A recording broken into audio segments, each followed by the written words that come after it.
डालडा वनस्पति इतना शुद्ध, 40 वर्षों से ममता की कसौटी पर खरा। मैंने और आप सबने डालडा घी का नाम तो एक टाइम पे जरूर सुना होगा।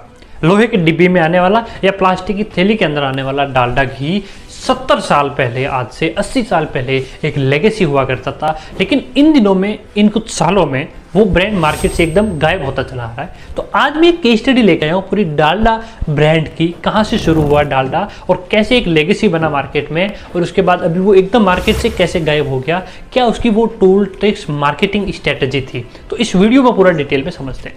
1990 की बात है। कासिम दादा नाम के एक व्यक्ति, पाकिस्तानी व्यापारी, उस टाइम ब्रिटिश इंडिया हुआ करता था, वो कुछ डच व्यापारी के साथ मिलकर के कोलेस्ट्रॉल मक्खन या देसी घी के कुछ सस्ते विकल्प देख रहे थे, और डच व्यापारियों के साथ मिलकर के उन्होंने इंडिया में इंपोर्ट करना शुरू किया हाइड्रोजनरेटेड ऑयल, यानी कि वनस्पति घी। उस टाइम आजादी से पहले इंडिया की थोड़ी फाइनेंशियली कंडीशन बहुत डाउन थी। लोग काफी ज्यादा संख्या में गरीब हुआ करते थे क्योंकि अंग्रेज पूरा भारत को लूट चुके थे। वहां पे देसी घी को बहुत एक अच्छा माना जाता था और हर जगह देसी घी अवेलेबल नहीं था।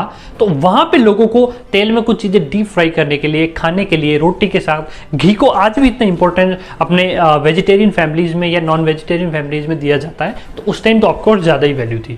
वनस्पति घी कीमत में देसी घी से बहुत ज्यादा सस्ता था और टेस्ट में भी इनिशियली लेवल पे कुछ पता नहीं चलता था। हालांकि कोलेस्ट्रॉल लेवल वनस्पति घी से बढ़ता है, हार्ट डिजीज की प्रॉब्लम बढ़ती है, वो पूरा अनहेल्दी होता है। बट उस टाइम लोगों को वो बहुत इनिशियल लेवल पे पसंद आया। लीवर्स ब्रदर की कंपनी थी, यानी कि आज हिंदुस्तान यूनिलीवर चलती है। वैसे ये इंडिया का ब्रांड नहीं है, पाकिस्तान में ये पाकिस्तान यूनिलीवर के नाम से चलती है। दादा से वो कंपनी खरीदने का प्लान बनाया। उन्होंने कहा इंडिया के आप राइट है वो हमें दे दो। तो उन्होंने नाम चेंज किया, दादा नाम से उन्होंने डालडा, बीच में LHU वाले का L डाल दिया, दादा L डाल दिया, डालडा कर दिया उस ब्रांड का नाम। और डालडा नाम 1931 में इंडिया में उन्होंने राइट खरीदे। 32 में मुंबई सेवरी में, जो आज ग्रेटर मुंबई में पड़ता है, वहां पे फैक्ट्री लगाई और 1937 में वो फैक्ट्री पूरी बन के हो गई तैयार।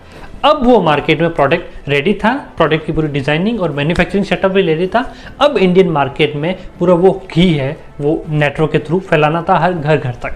1939 में उन्होंने लिंटास नाम की एक मार्केटिंग कंपनी है जो ओवरऑल मार्केटिंग सर्वे की भी करती है और मार्केटिंग कैंपेन डिजाइन करती है। आज भी ये कंपनी काफ़ी पॉपुलर है। उस कंपनी को हायर करा, उस कंपनी ने डीपली जाके सर्वे करा और उन्होंने एक चीज़ पाया कि वनस्पति घी को लोग ना अनहेल्दी मान रहे हैं या इतना अभी सेफली सिक्योर नहीं कर रहे हैं, वो घर में उसको यूज करने से डर रहे हैं। अब उस कंपनी ने हिंदुस्तान वनस्पति मैन्युफैक्चरिंग लिमिटेड, जो आज HUL बन चुका है, उसके साथ एक पूरा कैंपेन डिजाइन करा। वीडियो एड एक तैयार किया गया जिसमें 3 पीढ़ी, दादी, माँ और बेटी, एक ही घर में एक ही टेबल पे खाना खा रहे हैं। इतना जबरदस्त उस वीडियो ऐड को बनाया। उस टाइम इतने वीडियो ऐड भी नहीं होते थे।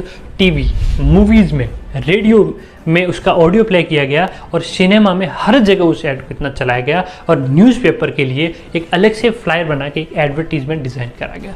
हर जगह वनस्पति घी, घी, डालडा, डालडा, डालडा, और वो एकदम मार्केट में पॉपुलर हो गया। 10 साल अच्छा चला, लेकिन 1950 में नेहरू गवर्नमेंट की 1951 में एक कंट्रोवर्सी हो गई। बहुत ज़्यादा एकदम कंपनी इतनी तेज़ी से हाई बड़ी कंपनी की, क्योंकि प्रोडक्ट ऐसा था भैया, हर घर में बिकने वाला था, FMCG का प्रोडक्ट था और बहुत ज़्यादा लोगों को उससे होने लगी प्रॉब्लम और लोगों ने कंप्लेन करी। तो नेहरू ने एक कमेटी भी बनाई उस डालडा कंपनी के लिए, बट उस कमेटी का कोई ज़्यादा रिजल्ट नहीं निकला और 1970, 80, 90 तक ये डालडा की ऐसी लेगेसी बनती रही। 90 में एक और बहुत बड़ी प्रॉब्लम आई कि उसमें गाय की चर्बी है वो इस घी में मिलाई। अब डालडा का भैया नाम एकदम खराब होने लगा और अब यहाँ तक वनस्पति ऑयल जो उस टाइम आता था उसकी जगह रिफाइंड ऑयल आने लगा मार्केट में। जो आज तो हम फॉर्चून का खाते हैं, अलग अलग बहुत सारी कंपनीज का है। उस टाइम रिफाइंड ऑयल एक वनस्पति घी के लिए सबसे बड़ा कॉम्पिटिटर था, क्योंकि घी से 5 गुना सस्ता था रिफाइंड ऑयल। 5 गुना सस्ता होने की वजह से लोग वो खरीदने लगे फिर और इधर डालडा का नाम खराब हो गया और मार्केट में अदर ब्रांड भी आ चुके थे। तो आखिरकार इस सब से परेशान होकर के लगभग 100 करोड़ के पास में बुंगे नाम की एक कंपनी को 2003 में यूनिलीवर ने सेल कर दिया। इस कंपनी ने पूरी कंपनी की ब्रांड को रीलॉन्च करा, एक तरह से लोगों में काफ़ी चेंजेस करे एंड उसके साथ रिफाइंड ऑयल भी लॉन्च करा और आज वो सक्सेसफुली कंपनी ऑपरेट करी। पाकिस्तान में इसका मार्केट शेयर बहुत अच्छा है और इंडिया में भी ये एकदम नहीं के बराबर चल रहा है। हाँ, काफ़ी जगह बिक रहा है ऑनलाइन, आज भी ये डालडा मिलेगा, बट जो डालडा की जो लेगेसी थी वो मार्केट में नहीं रही। और इसका रीज़न है डालडा ने करी गई वो 2 से 3 गलतियाँ।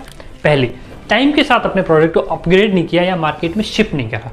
ब्रांडिंग में अलग अलग चेंज करना था, या जो रिफाइंड ऑयल वो 1990 के बाद में अभी 2003 में लेके आए, वो उसी टाइम उनको पहले ही ले आना चाहिए था, तब बात बन जाती। दूसरा, उसके साथ उन्होंने एक नई कैटेगरी नहीं स्टार्ट की, जैसे फॉर्चून है, अडानी विलमार है, इसके साथ अडानी ग्रुप ने एक पूरी रेंज साथ में, जिसमें उन्होंने आटा भी लॉन्च कर दिया, चावल भी लॉन्च कर दिया, मसाले भी लॉन्च कर दिए। ये उस टाइम डालडा ग्रुप की बड़ी प्रॉब्लम थी, उन्होंने कोई साथ में अदर प्रोडक्ट लॉन्च नहीं करा, यानी कि एक प्रोडक्ट का अगर नाम खराब भी हो जाए तो भी दूसरे प्रोडक्ट साथ में चलने लगे। ऐसी कुछ 2-3 गलतियाँ थी, या मैनेजमेंट की वजह से, या हो सकता है वो एक टाइम के आने के बाद में नोकिया वाली कुछ ऐसी हरकतें करने लगे, जिसकी वजह से डालडा ब्रांड है वो पूरी तरह से डाउन हो गया। उम्मीद करता हूं ये आपको डालडा की अमेजिंग बिजनेस स्टोरी के बारे में कुछ समझ में आया होगा। नीचे कमेंट सेक्शन में बताओ आप ऐसे और कौन से पुराने लेगेसी ब्रांड की और स्टोरी सुनना चाहते हैं। मिलते हैं अगले वीडियो में, तब तक के लिए धन्यवाद।